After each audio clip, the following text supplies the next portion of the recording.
Hi, aloha, and welcome to the Empowered Empath podcast.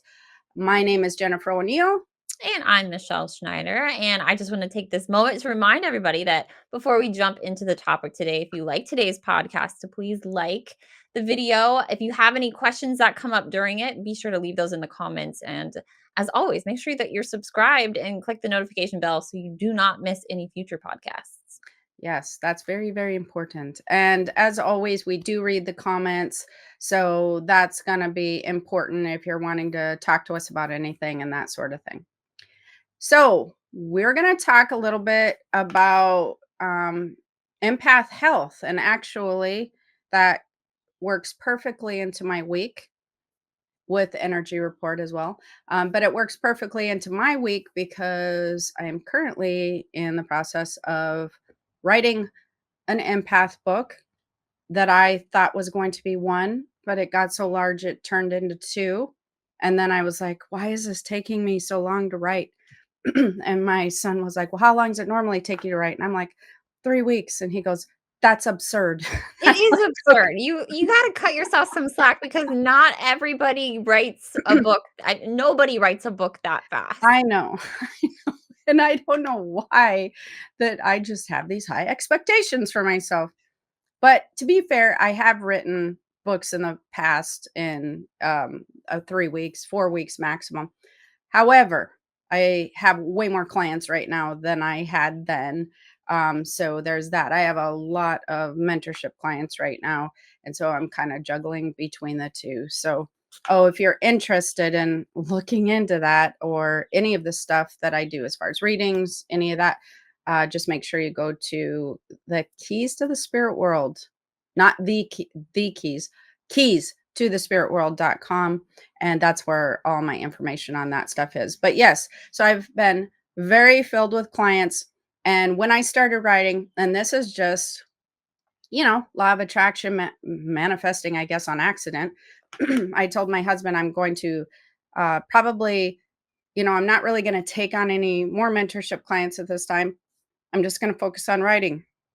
And that week, 5 new ones came in. And the week after that, 3 more new ones came in. And for some reason, I have this weak spot about helping people when it comes to spiritual stuff. So apparently, I have no boundaries.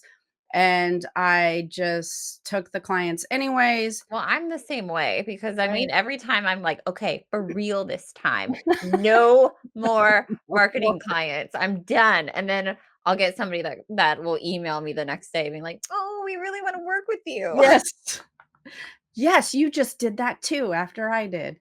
And it's funny because I think a lot of times when people are building businesses or building clientele and doing all those things, when you have clients as entrepreneurs, you do, I do, you have to market to the clients as well and, let people know you're out there. And you get some in and then some you're done with their projects and then they leave. And I'm like, I had no idea. All you had to do is just focus on something else. And the next thing you know, you're just like kind of going, whoa, where did all these people come from?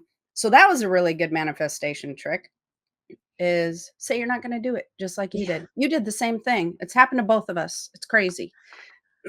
But that being said, a lot of the struggles that I've noticed with my clients recently, and something that me and you have talked about is surrounding empath health.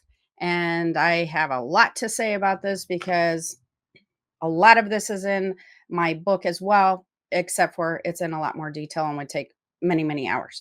That being said, empaths don't realize how much that their health is affected just by having the simple ability to be able to read other people's energy.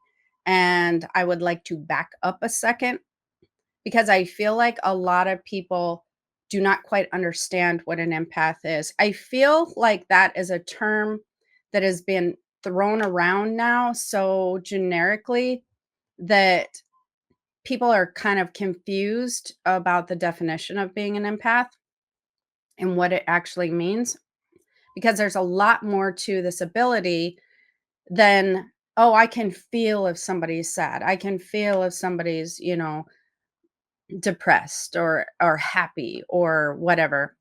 I feel like that's what people think it is. And then if you take it one step further, they go, "Oh, that's why I have anxieties," or "I can sense people's energy in a room." Those are all good and well, but that's so surfacey of being an empath. That's such a small portion that it's actually kind of mind-boggling if you get into understanding what it is. And it truthfully is the ability to read energy. And that means all energy. It's not just people energy. People energy is typically the strongest energy that you're around, especially if you're pretty rooted in your physical body.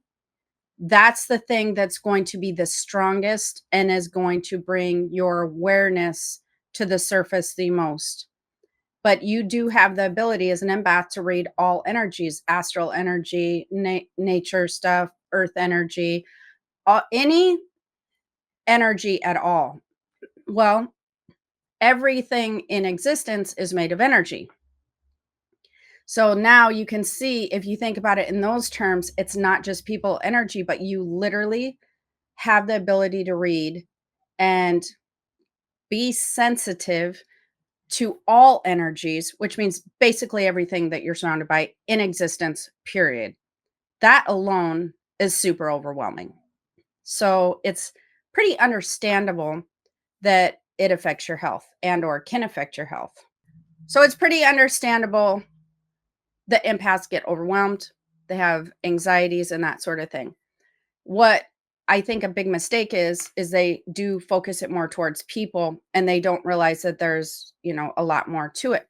However, that is a good place to start. It's a good place to understand how people do affect your energy and the responses within your physical body because you are around certain people and you will have a physiological response oftentimes depending on who you're around and depending upon the energy that they're projecting, or more importantly, the intent behind who they are, actions that they're taking, things that they're saying, etc. And I think, why don't you share your story about that a little bit just so that people can understand one of the things, and then I'll get into that a little Yeah, bit well, more. I have a couple stories. I'm gonna start with one that is a little bit more. It was not as intense, and then we'll go into the intense one. So, a Okay. quick example of like when I really started to notice something and like connecting a lot of dots, and I've been connecting, I feel like a lot of dots in the past few months of like really realizing, oh, there's a lot more to this. You've moved on to the advanced connect the dots color book, right? Like you're in the big numbers now. But Okay. I remember there was, like, one instance where I was going to kind of like a friend gathering, we were watching a Chiefs game, and I remember going over there, and I was fine, before I went over there, get to the Mhm, place, and then I started feeling sick. I started feeling mhm, nauseous. I mhm. started feeling like, "Oh my god, I think I ate something that was wrong," you know? Yep. But I Mhm, was picking up on something that was a little bit deeper. I could just feel this deep, deep unhappiness, and mhm, I didn't really quite know who it was coming from. And then I kind of even got impressions about it was job related. And I just, I was there for several hours, didn't feel great. By the time I got in my car and left, I was fine. mhm, And then it comes to, find out later down the road, there was a person there who, like, was really just kind of distraught over their job and was mhm. planning on, like, leaving. It was kind of like a big shift in their life, and I was Yeah. like, "Oh, okay, this makes sense," of, like, that was something I was definitely picking up on, and I think Yeah, a it lot of wasn't times. like the cheese dip. It No, it wasn't the cheese dip. I didn't eat any bad cheese. Yes, but no, people do, they think certain things like that sometimes if they go into a place and they get nauseous. They don't know how to relate to what's happening. You go into a restaurant, you go into, somebody's house, a party, or an event that's filled with a lot of people. The first thing that they typically will notice is anxiety if you're in like an event or there's a lot of people and there's a lot of energies coming at you. There's people who are excited, people who are sad, people who are, frustrated, other people who are just chilling there. Like there's a whole mixture pot of energies, but just the sheer volume of energies can give you an overwhelming feeling or a sense of anxiety. And a lot of times people do not relate that to an empathic gift or the ability to read energy. They relate it to just anxiety. They're just like, oh, I have social anxiety, but they don't understand the root of the issue there and what causes that. In a smaller group, such as you were in, that's a little bit easier because you can receive pictures and kind of get a sense of what's happening. But go into your Yeah. second story. Yeah, so I mean, while that was really tame, the other kind of thing of like, and I will say that I was pretty significantly ill, for the past few years, and Mhm, even prior to that, starting back into like 2007. mhm. And I have a testimonial on your spiritual boot camp website. If Right. somebody really wanted to like learn more about that experience of like what I was going through, Yeah. but I was, starting to date what is now my ex-husband, and it was really shortly after I started dating him, I got diagnosed with gastroparesis. Now, as to was he the cause of it? I don't know, but I mean, he was not a good person. So I was There's that. severely ill, like for several years, being in that relationship. Like Mhm. I was thinking too, I was like, I don't know what finally turned it around. And then I'd love to get your opinion on this. I remember I started getting better in 2010. Mhm. I had been told they're like, you're either going to have this gastroparesis for the rest of your life, or, your nerves will regenerate in about 3 years and you'll start to like turn a corner, which was, 2010 was about 3 years. But what else Right. happened in 2010? I started taking antidepressants. I had medication for anxiety episodes, and Mm. I was basically just numbing myself from Okay. any of those emotions. So I was like, Yeah. was that just kind of masking that problem because of I'm assuming that I was absorbing so much, like, negativity But and also, when did you end up getting divorced? 2013. So it was another couple years after that as Yeah, well. Okay. because I got married in 2010. So what typically happens, and one of the things that I'm noticing a lot of people doing right now, which we do need to get into soul identity more, and we'll do that on another podcast, hopefully the next one. I notice that when people, especially when I'm doing the healing work, the stuff that you were talking about, I notice that people are starting to, or not starting to, they have within their life made themselves sick when there's some type of discord that they are experiencing. And what that means is, I'm going to use an opposite example, and then I will tell you how that would relate to yours. If you have um, a life that you're going along just fine or whatever, and things seem to be normal, your health seems to be pretty good, then at some point in time, you start not feeling well along the line. Let's say you lived your life the same way for 15 or 20 years, and then all of a sudden you start not feeling well. I'm seeing a huge correlation right now to that person's soul identity shifting, a spiritual awakening, an empath awakening happening. When you're in alignment with whether it's a low vibrational frequency, a high, I don't care the range of the frequency. But if you're in alignment with whatever you're doing in your life at that moment in time, the body doesn't seem to respond. We don't have the emotional body having some resentments, frustration necessarily so much because they you're aligned with whatever it is. Then a lot of times when you have some type of spiritual awakening, it shifts the body's frequency, I would say.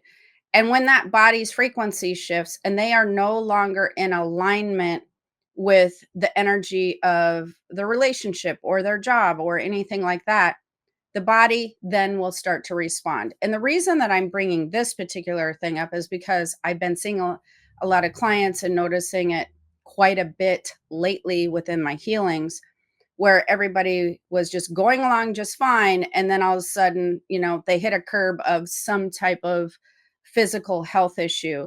And there's definitely a correlation to an awakening, an empath awakening, a spiritual awakening, a shifting of their vibration. So they are no longer the person that they were prior to this physical event. So they were different then than they are now.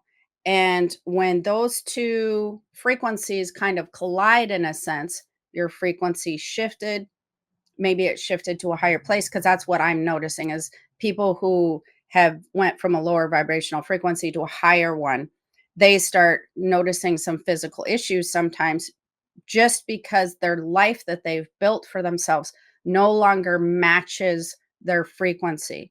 So now we have a discord. And that means there has to be some change in your life and to change that.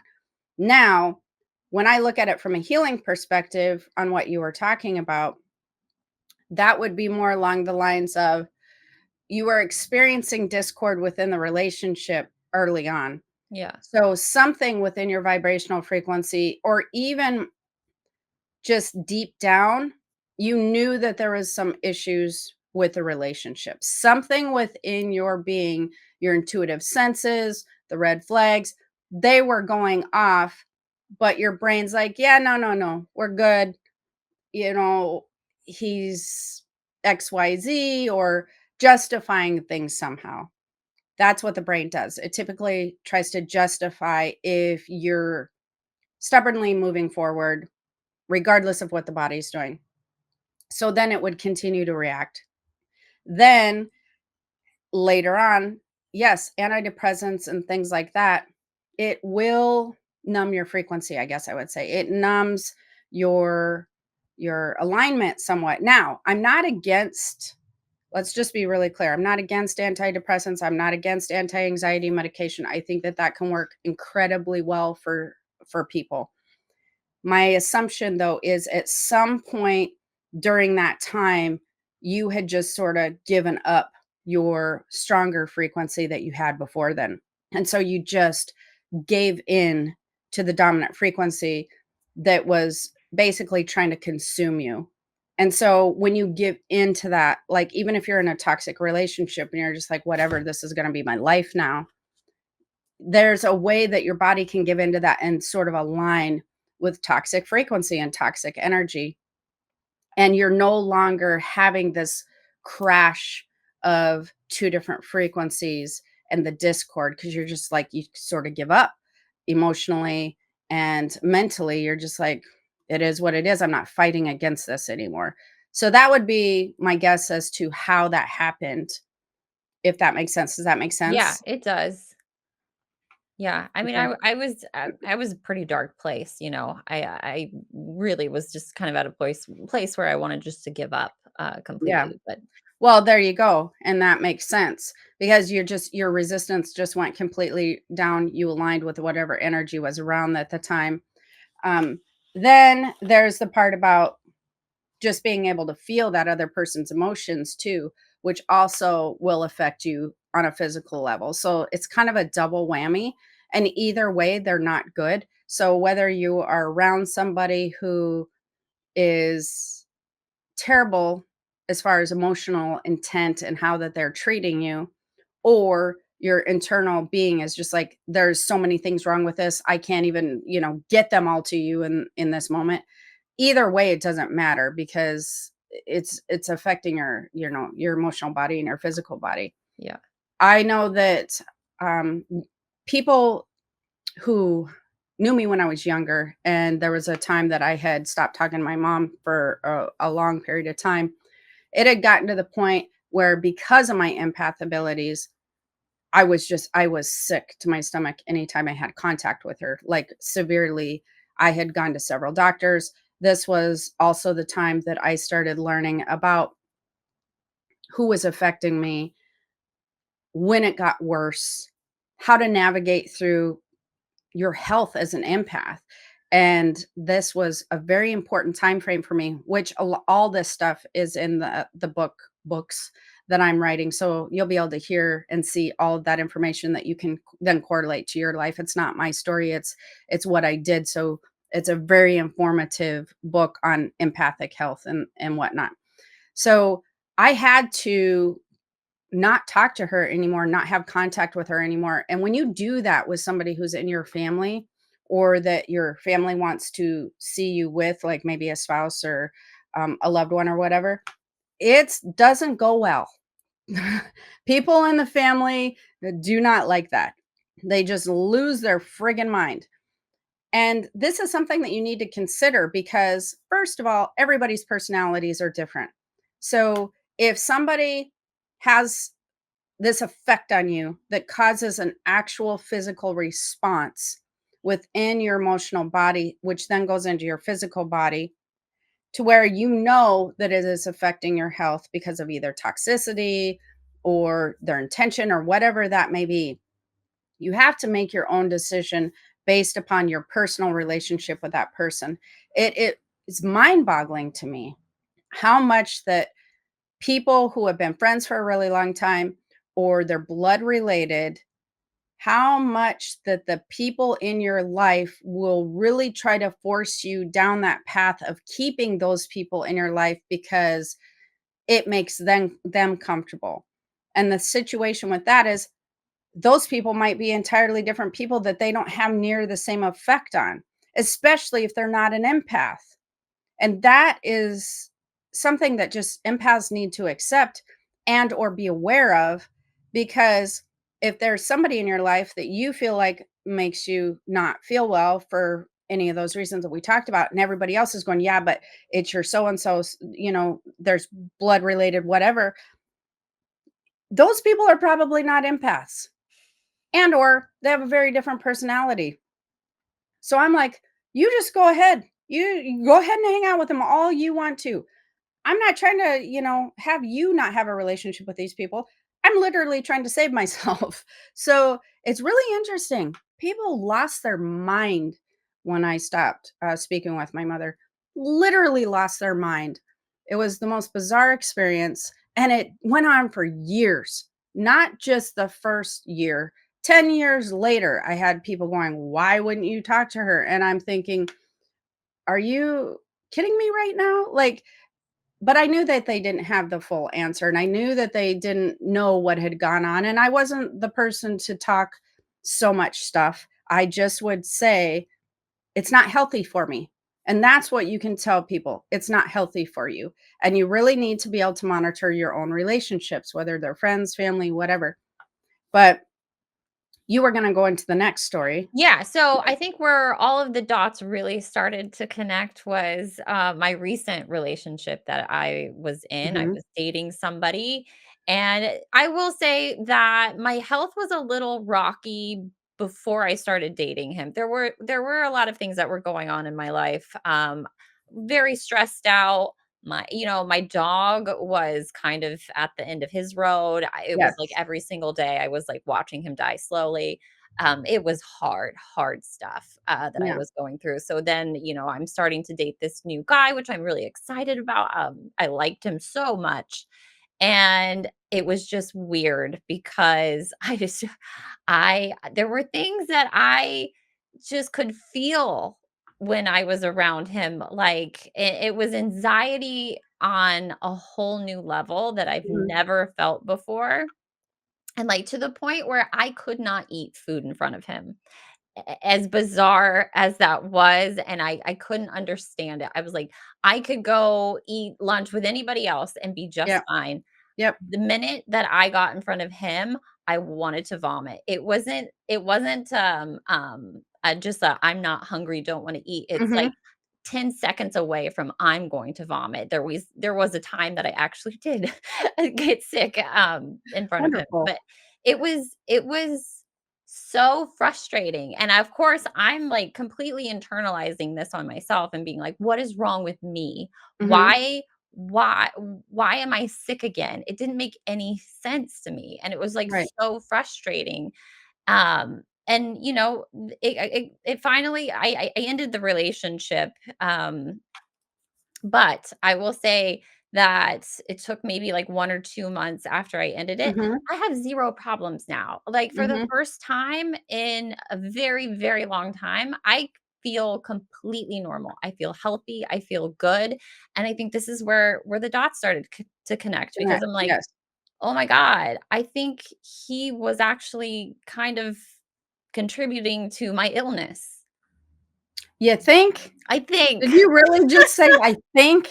I'm unsure, I I'm still know, on I the don't wanna fence. admit it to myself because it feels like my body was betraying me because my mind, I wanted that to work so Your badly. mind was betraying you, not the body. The body was very clear. I know, the body was very clear. I mean, The it's body was very clear. That's the problem we have with the mind. But when you look back, what do you feel like you recognize now that might have been the issue? I mean, there were things that communication, boundaries, I mean, things that we probably needed to talk about up front. Like, I do not think he's a bad guy. Like, I think he's a good guy. Oh, I no, no, just no. Yeah, I don't think that he was, he not a no toxicity as far, Yeah, none we're of those talking things. night and day from Right. my ex-husband to this guy. He's a Which good is guy. also a good point. Yeah, This is a very good point because sometimes when you're not addressing things within your relationships or you are feeling that you are not on the same page, and or you sense that maybe they're not expressing some of the feelings that might make you unhappy or uncomfortable. These, you all feel this energetically, you know?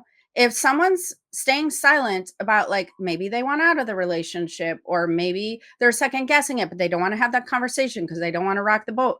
When you're an empath, you know this. You yeah, can sense it. And that's why I was telling you, I find this interesting 'cause somebody had asked me this, something about, I can't remember how this was framed, but it had something to do with somebody saying something. And I said, I've never paid attention to what anybody says. Like, yes, I hear them, but I don't read anything into what a person says. I feel them energetically, I feel the intent behind it, and I don't care about your words or your actions, but the energy doesn't lie ever. Energy does not lie. You cannot manipulate energy.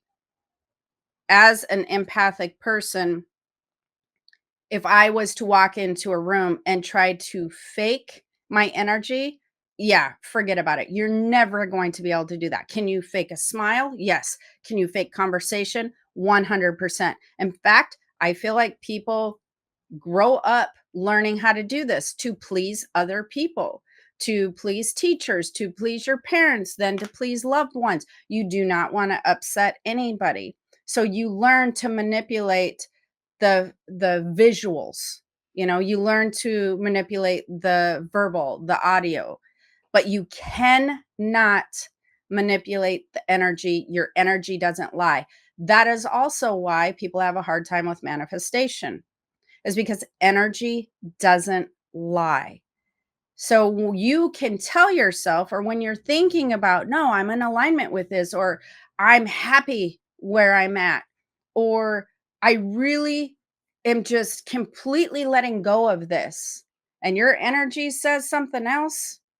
Yeah, it's your brain that has to get on board with the energy, not the energy that has, well, I guess it could go either way. But you need to be aware that just because you can't fake it till you make it as far as energy goes. I mean, you yeah, can try, but what you really need to do is get in there and resolve your energetic feelings about whatever it is. Then we can be in alignment. But energy, it will not and does not lie. It can't and it won't. It's just the way it is. And yeah, so that's something that's kind of interesting that I think that people overlook. So when I have readings, when I have mentorships, when I do any of those things, and people will ask me about something, and a lot of times they want to justify what that person said or this person said. And I'm like, I could care less if they were talking about crocheting, or when they went to the beach, or they want to leave their job. That None of that matters to me. I look into their energy and what their intent is. And that's how I can tell what a person is veering towards doing, or et cetera, et cetera. That's also the way I work with healing so as well. I have a lot of clients that, actually most clients, I have yet to have one client come in. I really narrowed this down real quick, that knew exactly what they were experiencing energetically. They always come in going, "Yeah, I'm pretty sure I know where this stems from." And I'm always like, I hear this a lot. I have yet to have one person be right. And they'll be like, Okay. And I'm thinking, I hope that you're right. I hope you kind of know. But and the truth of the matter is, if they really did know, they probably wouldn't be coming in to see me either, because then they would have been able to resolve it, right? So nobody's ever right. So whether you're reading your own body or somebody else's, it just doesn't lie. That's, I think, a really huge key takeaway with this, Yeah, is I'm never understanding that. not going to be listening to my body again, like, it's clearly yelling at me. Mhm. It's just I was refusing to listen. And that, to be clear, when I say energy doesn't lie, that is symptomatic of you reading energy and exchanging energy with a person, place, or whatever. And I always think The I've been body really responding. good at reading other people's energy. Like, I'm usually the person where, like, I remember there was a time at work and I could tell that, like, we an art director, I knew they were pissed off and everyone was like, "Oh yeah, it's fine. It's whatever." And I'm like, "No, that guy's mad, but he's putting on a smile." Like, I can always pick up on that stuff. And like, or when a friend is talking to me and I'm like, you're BSing me. I know you're not, being Yeah, genuine. but your heart's not invested, and that's the difference. Yeah. Once your heart gets invested, your compass is off. Yeah. Your empath compass is moving around in a circle when your heart's invested. So that's a good time to take a moment to pull back. And that's also a good time to kind of do like an energetic gauge or inventory of, how do I feel when I'm around them? Am I feeling happy? Am I not feeling happy? Do I feel drained? Do I feel energized? Like, is my quality in light of life enhanced by being with this person? Or is it not? That's a very simple way to determine. Is my quality of life enhanced? If something happens during those exchanges where, when you get home or during that time, your quality of life has not been enhanced, you're drained, you're tired, you're upset, you don't feel well physically, then that's a very clear indicator. So that would be a good way to determine if your heart is invested without having to use your compass. you know what's it doing to your quality of life? What's that relationship doing? And then you can learn how to manage that relationship depending upon who that person is in your life. Then we have to work on energetic management, which, again, I won't get into that full thing because that's a whole podcast. However, it will be in the book, so I have a lot of that stuff in there. And so, yeah, does that I feel like that we did good with empathic health. I would like to point out, though, um, that it's not just people that can affect your health as far as energy goes and as far as being an empath. It can be a lot of different things. It can be your place of work. It could be the people who are at your work, which again is people. It could be choices that you're making, because you can sense energy when you're making a choice as well. You can feel intuitively, is this a good way to go, or is this a good way to go? And a lot of times, because that whole brain interference, thinking it knows everything, we go against the energetic flow and we go towards energetic resistance. And if you can continue to make and continuously make choices towards resistance, energetic blockages, energetic resistance, an energetic hill, whatever that you want to call it. If you continuously do that, the body is going to feel a certain type of way. It's going to react towards constantly moving towards blocks and rocks and resistance and, you know, strangling type energy. It's going to react if it's not in a flow, if it's not moving with intensity, if it's not feeling free and movement. So the It body will really also is react. yeah, it really is like having the ultimate, like, GPS system in your body, being Yes. empathic. You just gotta Yes, learn it how is. to read the gauges. Yes. Yes, it is. But it's also interesting how much, how I explain this to people a lot of times. You want to imagine it like you have a spiritual compass, but a lot of people have a magnet real close to that compass, and it just makes the compass not be able to pick a direction for you. And that magnet is usually your belief system, other people around you, your 3D body, and being very tuned into what you want to happen in your life, trying to micromanage things, using your brain to determine what that compass is going to say. The brain can get involved after the compass gives you a direction. Then you can use the brain and its knowledge to make good choices and to kind of go through and filter through all the information that you have and how you would do things and how you would move with that energy flow. Then we can utilize the brain's knowledge. But it doesn't have access to what's driving the compass at all. And if you try to manipulate the compass, like I said, energy doesn't lie. It's like putting a magnet real close to the compass that you will just get zero direction. You'll be like, I have no idea what to do. I'm totally confused. I don't know how to pick a lane. I don't know how to make a choice. And then you have to rely on the brain because now you're just filtering through information of the best probable choice at that time. And those are typically based on fear, worry, and all the scary things that people told you when you were growing up. So that's not the best option. The best option is to remove the magnet, which means, the outer voice of people.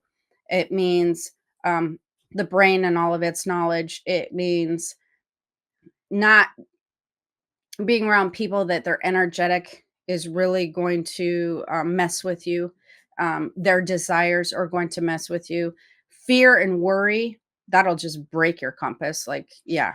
So we have to eliminate those and tune into the spiritual body and then trust the indicators. Then we use our knowledge based upon that. Yeah. So all right. Well, hopefully you found this helpful. There's going to be a lot more information on empath health and, all the things that we just talked about here. Energy management, that's going to be very important if you know you're an empath, and relationships, all that's going to be covered. But you do want to understand what it means to be an empath, that you're reading all energy of all things, not just people, also circumstances, experiences, things of that nature.